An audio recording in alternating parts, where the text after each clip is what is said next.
3 years ago, I was a completely different person. I just got broken up with, had to move back in with my family, and to top it all off, I dropped out of college. Things were not looking too bright for me, and I felt it. I started getting a ton of anxiety, started becoming a borderline hypochondriac, and thinking I was sick all the time, which I wasn't. I just really couldn't get over the fact that I had no control. Either way, I did meditations and I learned a lot about myself in those years. The hardest parts about being back at home was the fact that I gave up on being an animator. It was the first time that I kind of fully realized that animation wasn't necessarily what I wanted to do for a living, and that I was way more entrepreneurial and like independent. What I learned from living with my parents was that I didn't trust myself. I felt like always needed some sort of safety net. I never trusted myself to make a living on my own. I was completely determined that animation was my end goal, getting into a film studio, working on awesome big budget movies, and being able to see my name in the credits. That was something I really, really want. I kind of sound like an unk saying this, but I started college back in 2015 and ended in 2023 without a bachelor's degree. I dropped out of college. I didn't know what I was going to do. It took me 4 years to get my associate's degree, which if you're not from the States, it usually should take 2. I was just afraid. I was afraid of finishing college and not knowing exactly what I wanted to do. I was afraid that I wasn't going to be able to do what the degree said I could do. Weirdly enough, through that whole 7 or 8 year journey in college, I was always reading personal development and self-help business books. And they started to accumulate and compound on each other over time. For some reason, I found so much comfort in feeling like I was amplifying my life in some way, because college wasn't doing it for me, my serving jobs weren't doing it for me, and ultimately just my personal life wasn't feeling like I was actually growing. No one would really consider me a low confidence type of person, but I really didn't know what it was like to win. I was never playing to win. I always just wanted to skirt by and just feel comfortable. That was really all I intended to do, which has kind of set me back mentally. I realized that I was always kind of a creator or an entrepreneur. I wanted to build stuff. I always wanted to make things and get obsessed with something and take that to the highest level I could. I wasn't a winner. I didn't embody a winner, and I never showed up ready for the win. All that being said, that boils down to just not trusting myself. Losing trust in yourself isn't actually something that's super apparent, but it's something that kind of compounds over time. It's that little lie you told yourself that you were going to post on YouTube weekly and you just never did. It was the fact that you were going to set yourself an alarm and never woke up for it. The compounding of lying to yourself ends up losing all trust with yourself, and that's the worst situation you can be in. Because if you can't trust yourself, who are you supposed to trust? If you can't even trust your own self to do something, then you cannot expect anyone to do anything that you tell them to do. I would simply just lie straight to my face, make these to-do lists. I would make these schedules for myself that were unattainable at the time because I didn't have the momentum to even keep up with them. I always had this lackadaisical attitude all the way up until I was 24, 25, right? I didn't really care how it would happen, but I just hope it ended well, right? It wasn't until I got into this sales job for health insurance that I actually started to realize I was around winners. I was around people that got up in the morning, energized and ready to conquer their day. Sure, health insurance wasn't the ideal job for me, but I use it as kind of a boot camp to really tailor my mindset to winning. We'd be at these conferences and everybody's clapping for someone who just made a ton of money, and all I would hear from them would be winners win, and yeah, that does sound cringe to think about, but they were speaking that into themselves. They were speaking it into existence, and I was sitting there kind of confused. I'm okay, I get it. They're making a ton of money. They're obviously go-getters, alpha male, that kind of thing, right? But what I didn't understand was that they were using the law of attraction and manifestation in a less woo-woo way by just stating winners win, and it was fueling them. I could see it in their eyes. I could see it in the things that they did. So what I learned from that health insurance job, that I got a lot out of it. It was about an 8-month to a year job that I ended up doing. I went in with $4,000 to spare because I was okay, I'm going to save up some money. I'm going to get certified, spend some money on that.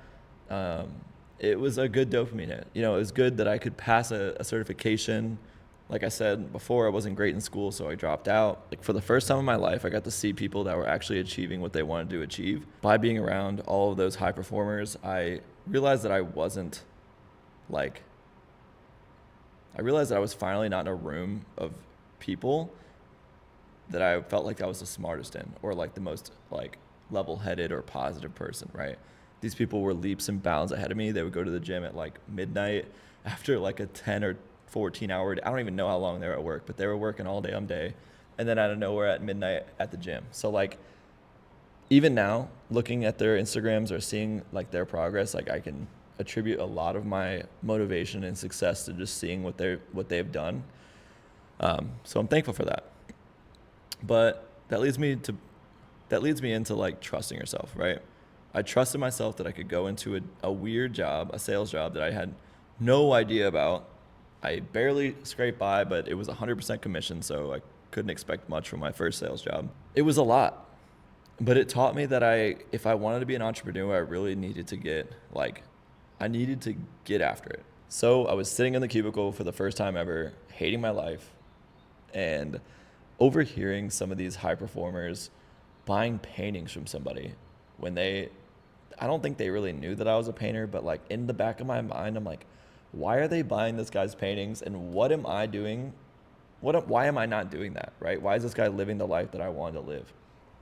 So I started to do some research and finding out who this guy was, right? His name was Skell. He lives in Tampa, and I started looking at these paintings. I'm just like, dude, these guys are spending so much money to gift each other these awesome paintings as like, like friendly gifts on like achievement. And I'm like, what am I doing wrong? Why am I in this cubicle? Why aren't they buying my paintings? But I wasn't telling them, right? The people that were closest around me every single day in these cubicles had no idea that I was painting, no idea that I could do those things, right? So how could I expect anyone to buy anything from me? And that kind of relates into social media, where if you're building a personal brand and you don't post every day or you don't post often, how are you expecting anybody to find out who you are, to actually contribute to your journey and help you along the way? It's impossible, right? They saw themselves in Skell. They saw themselves in Jason, right?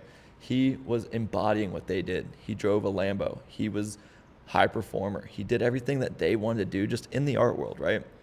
So if you want to attract eyes and get people to buy your things and be a part of your journey, you need to be out there all the time, networking online by posting videos, getting in front of people, and showing people what you love to do, period.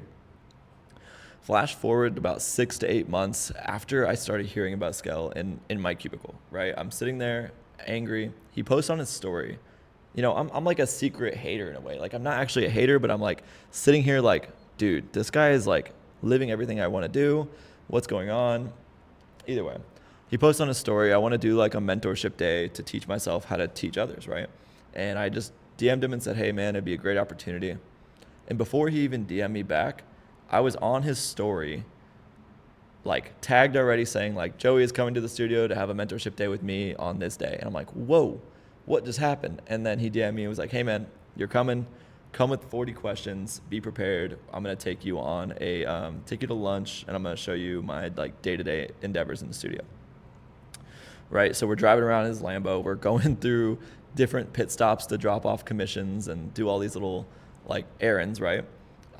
Meanwhile, I'm rattling off questions and like getting amazing answers and things I never knew, because he was such a down-to-earth person. I had no idea. Like I had to tell him, I was like, dude, I was sitting in a cubicle with all the health insurance people, listening to people raving about your art, and I was just pissed, right? I was pissed off at my life, seeing you doing what my life was supposed to be like, and while I'm sitting here in this like perpetual hell of a cubicle, because I told myself I would never work in a cubicle unless it was an animation, and that was like something I was trying to live by. But obviously it didn't work out that way. But either way, he sends me through the whole day, and at that moment I had about 5,000 or 6,000 followers on Instagram, so I was just starting to like grow just a bit, and I had a little bit of confidence on me. He was like posting on his story. I was super awkward and nervous because I've never been a part of that kind of endeavor before. He had like 100K on Instagram or so, right? And I don't know, I just started feeling things starting to churn, and like I feel like I used a little bit of like manifestation and law of attraction to actually get there in that day. And that's when that confidence in myself started to grow. I was so nervous to show up, you know. I was like, "Oh my God, am I going to be able to make it?" Like I have to drive all the way across town. Like, I don't know, man. Is my truck going to break down on the way there? Like, it literally was. My truck was so bad that I would like pull off on the highway, or I would come to a stop at a red light and my truck would completely just turn off. Like, I wasn't living lavish. I was actually scared, you know? Like, I just got back into a serving job. I'm finally like starting to post videos. Like, this wasn't that long ago, guys. Like, it was like having a personal brand can literally flip your whole life around, and it's no joke. Like, standing in my studio now, which is insane to me. Like, back then I didn't even have a studio. I was painting out of my apartment. I had a terrible mindset around creating, and I was afraid to annoy people, and I was afraid to become part of someone's group chat. I was just like anxious and afraid of like who I could be, right? And once I set that all aside and I started becoming the person that I really love to see, and I started helping people do the same, things started to change out. Like, things started to change around me faster than I could even perceive them. Like, it was that insane. Before, I had so many excuses. I really didn't know what I was doing in my life. And now, like, my only excuse is the fact that I'm stretching myself too thin. Back on that sales job a little bit, like, the earning potential there was insane. And I think that's what flipped my script. Coming from like the service industry where like the most amount of money you can make in a night was like $400 or $500, to working in health insurance and seeing people making $10,000 a week, I was like, what is going on? My earning potential is insane, and financial freedom is on its way, right? With all of those stories being said, I want to just hammer down the fact that you need to trust yourself. It's the first thing you need to be doing. If you can't trust yourself and you're sitting there lying to yourself about things that you're going to be doing, you are not going to succeed. It's point blank, period. Trust me when I say this, I had no trust in myself. I was afraid. I didn't know where I wanted to go with life. I only thought I could have a salaried job to save the day. If I could boil down to one word of advice for this whole video, is to experiment with the things that you love to do, grow a personal brand, start showing people everything that you're into, what you think is cool, and those things will start to attract to you. Going back to the beginning of the video, I was coming from a place of comfort. I was taking the easy route, living back with my parents, falling back onto safety. And the second I started to rip those kind of band-aids off and not allow myself to revert back to those days, is when my earning potential started to grow and my financial freedom started to occur. I'm not necessarily financially free, but I would definitely say that I'm way more free to have the things that I really want to do, and to have my mindset open enough to take those things in. If you're trying to build a company, build your brand, make a product, you need to start that with the personal brand. That's going to be the fastest way to showing people what you're doing and why you love it. I wanted to get pretty vulnerable in this video because it seems like sunshine and rainbows over the screen and through Instagram and different things like that, but a lot of these methods and the inspiration that I try to give over on Instagram all comes from a place of actually living in that moment as well. Like, actually not having that trust for myself and not knowing what was best for me, right? So if you want to work with me directly, link is going to be in the description. Thanks for watching. Hope to see you in the next one.